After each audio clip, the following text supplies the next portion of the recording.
Student ভিসায় যারা Lithuania যেতে চান এই ভিডিওটি মূলত তাদের জন্য। লিথুনিয়াতে স্টুডেন্ট ভিসা বেশ কয়েকটি স্টেপের মধ্যে 3টি স্টেপ খুব চ্যালেঞ্জিং, এবং এই 3টা স্টেপ যদি আপনার মাথায় থাকে এবং এই চ্যালেঞ্জগুলো মোকাবিলা করতে পারেন তাহলে আপনি লিথুনিয়া স্টুডেন্ট ভিসা সহজেই পেয়ে যাবেন। তো এই 3টি চ্যালেঞ্জ নিয়ে আমি আজকের ভিডিওটিতে আলোচনা করব। আমার বিশ্বাস যারা লিথুনিয়াতে স্টুডেন্ট ভিসার প্ল্যানিং করতেছেন তাদের প্ল্যানিংয়ে যেমন সুবিধা হবে তেমনি আগের থেকেই প্রিপারেশন নিতে পারবেন লিথুনিয়া যাওয়ার জন্য। তো চলুন চলে যাই মূল আলোচনা। হাই ডিয়ার ভিউয়ার্স, আমি এস এম শালম সৈকত, ফিনল্যান্ডের তাম্পেরে সিটি থেকে আপনাদের সবাইকে জানাচ্ছি স্বাগতম। আমি হচ্ছে ফাউন্ডার অফ সি অফ স্টাডি ওয়ার্ল্ড বিডি। আমরা স্টাডি ওয়ার্ল্ড বিডি ইউরোপের 8টি দেশে প্রফেশনাল স্টুডেন্ট সার্ভিস দিয়ে থাকি, স্টুডেন্ট ভিসা সার্ভিস দিয়ে থাকি। এর মধ্যে লিথুয়ানিয়া অন্যতম। তো এই লিথুনিয়া যারা প্রফেশনাল সার্ভিস নিতে চান তারা আমাদের সাথে যোগাযোগ করতে পারেন, আমাদের ঢাকাতে অফিস রয়েছে। এবার চলুন যাই মূল আলোচনা। লিথুনিয়ার সব থেকে বড় যে চ্যালেঞ্জ নাম্বার 1, সেটা হচ্ছে পিসিসি ট্রিপল লিগালাইজেশন। লিথুনিয়ায় আপনার যে বাংলাদেশ থেকে পুলিশ ক্লিয়ারেন্স করিয়ে সেই পুলিশ ক্লিয়ারেন্সটা আবার বাংলাদেশ এম্বাসি যেটা পোল্যান্ডে রয়েছে সেখান থেকে সেকেন্ড লিগালাইজেশন করতে হয়। এরপরে এটা ইউনিভার্সিটি বা কলেজে পাঠিয়ে সেটা আবার ট্রিপল লিগালাইজেশন করতে হয়।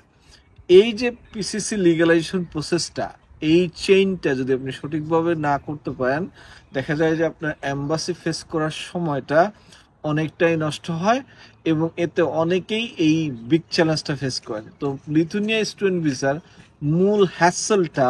মূল চ্যালেঞ্জ হচ্ছে পিসিসি ট্রিপল লিগালাইজেশন করা। চ্যালেঞ্জ নাম্বার 2 হচ্ছে মিগ্রিস কমপ্লিট করা। মিগ্রিস অ্যাপ্লিকেশনটা আপনাকে কেয়ারফুলি করতে হবে, কারণ এই মিগ্রিস যদি আপনার রিজেক্ট হয় আপনার সেকেন্ড টাইম আবার অ্যাপ্লিকেশন করতে পারবেন। সেকেন্ড টাইম যদি আবার রিজেক্ট করে তাহলে কিন্তু আপনি 4 মাসের মধ্যে আর অ্যাপ্লাই করতে পারবেন না।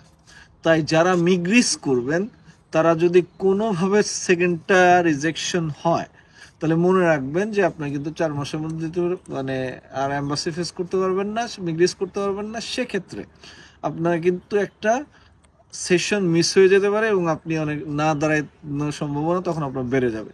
তাই এই মিগ্রিস কমপ্লিট করাটাকে আমি সেকেন্ড চ্যালেঞ্জ মনে করছি।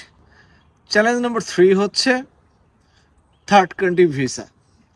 আপনি পিসিসি ট্রিপল লিগালাইজেশন হয়েছে, আপনার মিগ্রিস কমপ্লিট হয়ে গেছে, কিন্তু থার্ড কান্ট্রি ভিসা আপনার করতে চ্যালেঞ্জ ফেস করতে হবে। এটা একটা বিগ চ্যালেঞ্জ লিথুনিয়ান ভিসার থেকে থার্ড কান্ট্রি ভিসার চ্যালেঞ্জিং, কারণ লিথুনিয়ান কনসুলেট বাংলাদেশে নেই।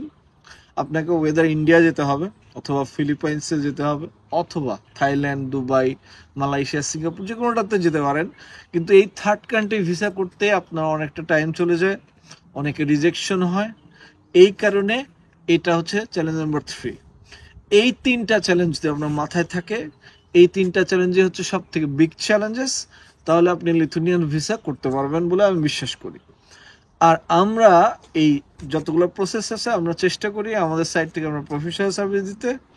তো আমাদের যদি কারো পরামর্শের প্রয়োজন হয় আমাদের সাথে যোগাযোগ করতে পারেন। Thank you very much for watching my video. Have a nice day.